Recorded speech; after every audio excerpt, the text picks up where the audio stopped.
ओडिशा रे नुआ सरकार प्रतिष्ठा हला परे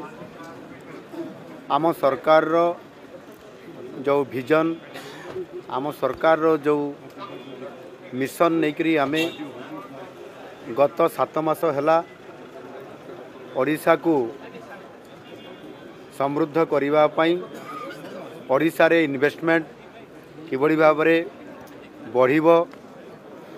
देश भितरु एवं देश बाहरु इन्वेस्टमेंट केमती आसीबो ताकू नेकरी निरंतर भाव रे आम सरकार काम करी चली छंती। विशेष करिकी शिल्प क्षेत्र रे आईटी क्षेत्र रे एवं ता सहित मध्य केमिकल्स पेट्रोकेमिकल्स रिन्यूएबल एनर्जी ये समस्त को आधार करी जेते बेले आमे आम नुआ सरकार रो मिशन को लेकरी आमे आम सरकार रो कार्यक्रम आरंभ करलु एवं विशेष करिकी उत्कर्ष ओडिशा को आगो को नेबा पाई Utkarsh Odisha make in Odisha conclave 2025 रो जेते बेले कार्यक्रम को आमे त्वरान्वित कलु। आमे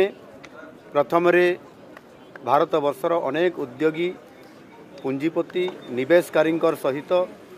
भारतर राजधानी दिल्ली रे भारतर आर्थिक राजधानी मुंबई रे आमे अनेक इन्वेस्टर मानकर सहित रोड शो करिछु एवं तांको आह्वान करिथिलु जे संभावनार ओडिशा नुआ ओडिशा हवा पई जाउची आपण आसंतु एवं ओडिशा रे इन्वेस्टमेंट करंतु। एठी हमर समस्त प्रकार भित्तिभूमि सहित एठी नेचुरल मिनरल्स एवं ताहा सहित आवश्यक समस्त प्रकार व्यवस्था आमे देबु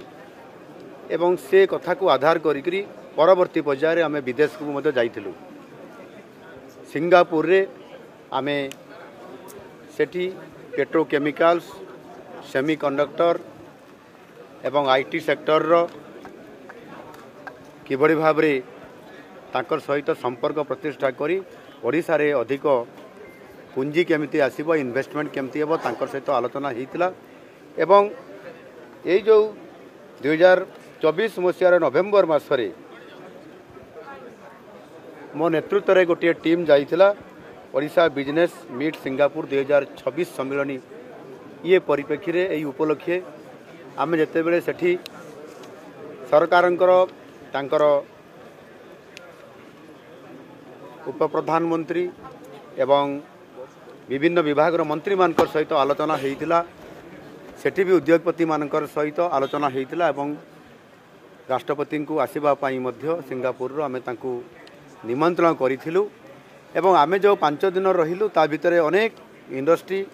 पोर्ट एवं आमर विभिन्न प्रकार आईटी सेंटर आईटीईएस ये समस्त को देखिलु तांकर सहित आलोचना कला परे आमे निमंत्रण भी करिथिलु एवं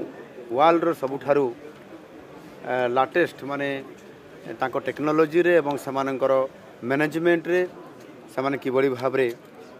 अधिक पारदर्शिता लाभ करिसंती एवं तांकर सहित आमर कोलाबोरेशन हेले ओडिसा रो मध्य प्रभुत्व डेवलपमेंट हे पारिबो ये विभिन्न सेक्टर रे और सेति पई आम निमंत्रण जो आमे करितलु से निमंत्रण को आज रक्षा करिकरी आम रिपब्लिक ऑफ सिंगापुर रो आमर राष्ट्रपति महोदय आज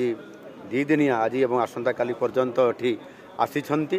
से भारत को आसीछंती एवं स्वतंत्र भाव रे भारत को आसिला परे ओडिशा को आसीछंती। ओडिशा रे से एठी विशेष करिकी 8टी प्रोजेक्ट उपरे एमओयू आज करागला तांको सरकार सहित